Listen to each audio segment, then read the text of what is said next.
Then we have undernutrition. And this is probably one of the concepts that is the most confusing at times and the most difficult to understand.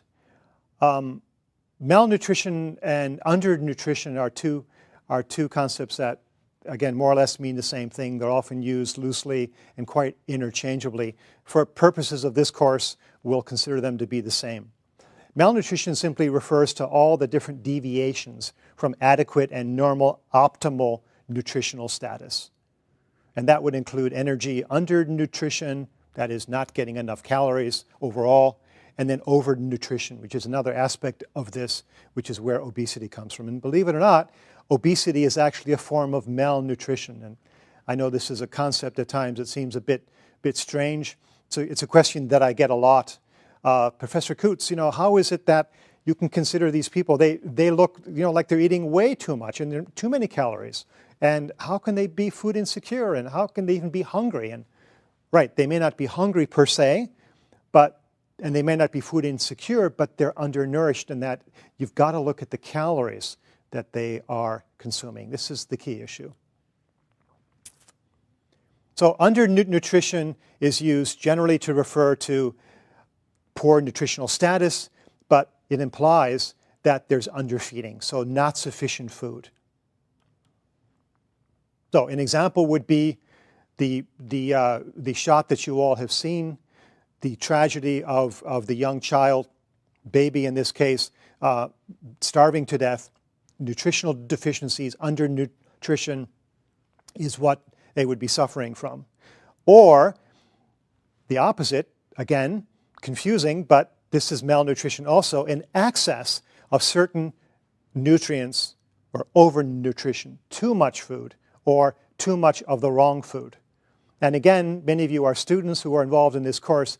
You know full well how that works, right? It's easy and it's cheap to eat poorly, right?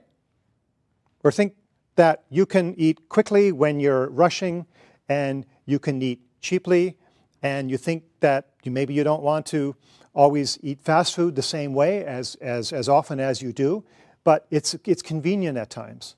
And there are many segments of society in countries around the world, especially in first world countries as well, that have access to all the fast food that depend on it to excess. So again, they are consuming perhaps sufficient numbers of calories per se, but it's often the wrong calories or too much of a good thing, which leads to the excess of certain nutrients and then leads to the obesity and then all the underlying health difficulties and health problems that then develop from that. Undernutrition is a form of hunger that results from serious deficiencies of one or more nutrients, and they can have lasting mental and physical impact. Lasting. The first 1,000 days of a child's life is absolutely critical to have the sufficient nutrition that child requires to grow strong physically, mentally, and if that doesn't happen, that window closes.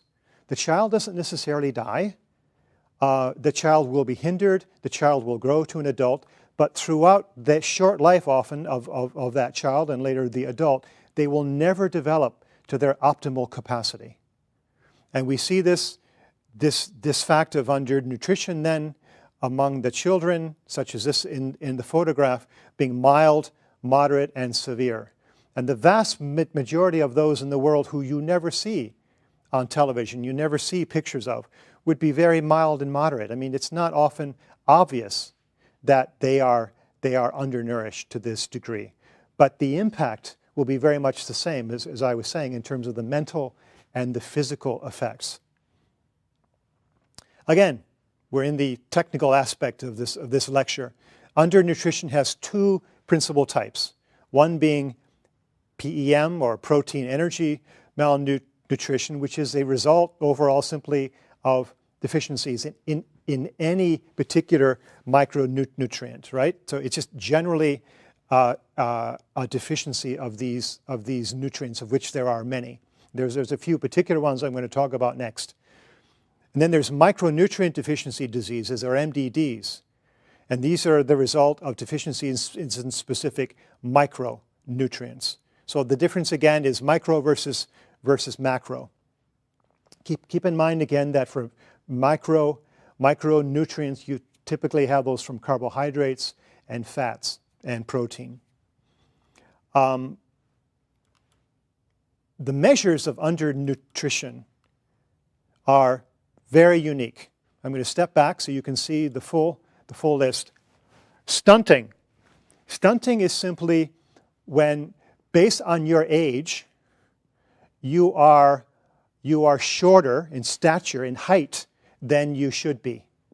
Right? In any country, in any society, there are statistics, there are based on growth charts where in the medical profession in that country, they figure you should be at a certain height for your age. And if not, it is a way of measuring malnutrition or undernutrition in this case.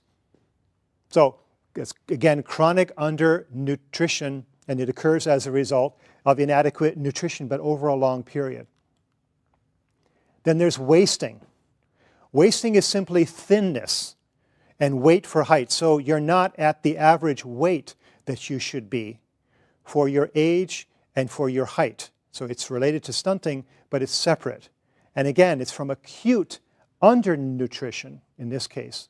So oftentimes acute meaning quick onset. You can be wasted, you can become wasted very quickly. And it occurs as a result of rapid weight loss or a failure to thrive, which is often the case with very young children. And then being underweight, which is basically thinness and shortness, weight for age.